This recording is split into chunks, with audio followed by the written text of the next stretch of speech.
ಮರ್ದನ ಮಾಡಿ 18 ನೆಟ್ಟಲು ಬಂಗಾರವನ್ನು ಮಾಡಿಬಿಟ್ಟಾರೆ. ಯಾರು ಇದು? ಅಯ್ಯಪ್ಪ ಸ್ವಾಮಿ.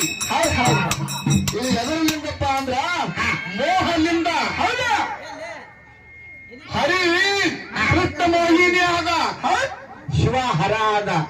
ಇಬ್ರು ಗಂಡೆ ಅವರು ವರನಾಡಪ್ಪ ಹೆಂಗ್ ಬೆಳೆದದು. ಇಬ್ರು ಗಂಟೆ ಕರೆ, ಇಬ್ರು ಗಂಡಲ್ಲಿಂದ ಮೋಹಲಿಂದ ಪ್ರೀತಿ ಮಾಡಿದ ಬಳಕ ಶಬರಿಮಲೆ ಹುಟ್ಟಿ ಬಂದನ. ಸಾಕ್ಷಿ ಆದ್ರೆ ಇಬ್ರು ಗಂಡಿ ಅವರು. ಹೌದು, ಗಂಡಿ ಅದಾರ. ಆ ಗಂಡಿಲಿಂದ ಏನಪ್ಪ ಅಂದ್ರ ಅವ ಹುಟ್ಟಾನ ಶಬರಿಮಲೆ. ಹುಟ್ಟಿದ ಬಳಿಕ ಮಹಿಷಿ ಅಂತಕ್ಕಂಥ ರಾಕ್ಷಸರು ವಧ ಮಾಡಬೇಕಾದ್ರೆ ಅಲ್ಲಿ ಮೋಹಲಿಂದ ಅದ. ನಿರ್ಮೋಹ ಜನ ಕೆಲಸ ಇಲ್ರಿ, ನಿರ್ಮೋಹ ಜನ ಕೆಲಸನೇ ಇಲ್ಲ. ಅಲ್ಲಿಬ್ರು ಮೋಹಲಿಂದ ಆದ ಬಳಿಕ ಅದು ಕೂಸು ಹುಟ್ಟಾಗ